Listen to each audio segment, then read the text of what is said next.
ನಮಸ್ಕಾರ ಎಲ್ಲರಿಗೂ. ನಾನು ಇಲ್ಲಿ ಹೆಲ್ದಿಯಾಗಿರೋ ಒಂದು ಟಿಫನ್ ರೆಡಿ ಮಾಡಿದ್ದೀನಿ. ಇದಕ್ಕೆ ನಾನು ಸೋರೆಕಾಯಿಯನ್ನು ಮಿಕ್ಸ್ ಮಾಡಿಕೊಂಡು ಒಂದು ರೊಟ್ಟಿ ರೆಡಿ ಮಾಡಿದ್ದೀನಿ. ಇಲ್ಲಿ ಡಯಟ್ ಮಾಡೋರಿಗೆ ಮತ್ತು BP ಶುಗರ್ ಇರೋರಿಗೆ ಇದು ತುಂಬಾ ಆರೋಗ್ಯಕ್ಕೆ ಒಳ್ಳೆಯದು.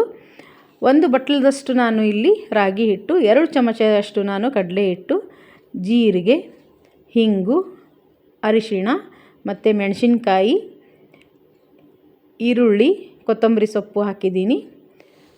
ಇಲ್ಲಿ ಸೋರೆಕಾಯಿ ತಗೊಂಡು ನಾನು ಸ್ವಲ್ಪ ತುರ್ಕೊಂಡಿದ್ದೀನಿ. ಸ್ವಲ್ಪ ತಗೊಳ್ಳಿ, ನಿಮಗೆ ಎಷ್ಟು ಬೇಕು ಅಷ್ಟು ನೀವು ಹಿಟ್ಟಿನ ಪ್ರಮಾಣ ನೋಡಿಕೊಂಡು ತಗೊಂಡು ಇಲ್ಲಿ ಚೆನ್ನಾಗಿ ಮಿಕ್ಸ್ ಮಾಡ್ಕೊಳ್ಳಿ.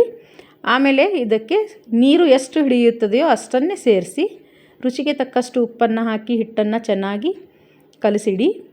ಆಮೇಲೆ ಒಂದು ತವೆಗೆ ಎಣ್ಣೆಯನ್ನು ಸವರಿ ಇಲ್ಲಿ ನಾನು ರೊಟ್ಟಿ ಥರ ತಾಲಿಪೀಠ ಥರ ತಟ್ತಾ ಇದ್ದೀನಿ. ಇದನ್ನು ತಟ್ಟಿದ ಮೇಲೆ ನಾವು ಮಧ್ಯಕ್ಕೆ ಹೋಲ್ ಹಾಕ್ತಾ ಇದ್ದೀನಿ, ಯಾಕಂದರೆ ಹಬೆಯಿಂದ ಚೆನ್ನಾಗಿ ಬೇಯುತ್ತೆ ಇದು.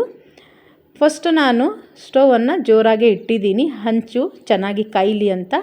ಆಮೇಲೆ ಮಧ್ಯಕ್ಕೆ ಸ್ವಲ್ಪ ಎಣ್ಣೆ ಹಾಕಿಬಿಟ್ಟು ಮೀಡಿಯಮ್ ಫ್ಲೇಮ್ನಲ್ಲಿ ಒಂದು 5 ನಿಮಿಷವರೆಗೂ ಮೇಲ್ಗಡೆ ತಟ್ಟೆ ಮುಚ್ಚಿ ಬೇಯಿಸೋಣ. ಇವಾಗ ಇದು ಚೆನ್ನಾಗಿ ಬೆಂದಿದೆ. ಮೊಸರು ಜೊತೆ ಚಟ್ನಿ, ತುಪ್ಪದ ಜೊತೆ ನೀವು ಇದನ್ನು ತಿಂದರೆ ತುಂಬಾ ಚೆನ್ನಾಗಿರುತ್ತದೆ. ನೀವು ಕೂಡ ಟ್ರೈ ಮಾಡಿ ನನಗೆ ಕಮೆಂಟ್ ಮಾಡಿ. ನನ್ನ ಚಾನಲ್ನ ಲೈಕ್ ಮಾಡಿ, ಶೇರ್ ಮಾಡಿ, ಸಬ್ಸ್ಕ್ರೈಬ್ ಮಾಡಿ. Thank you for watching.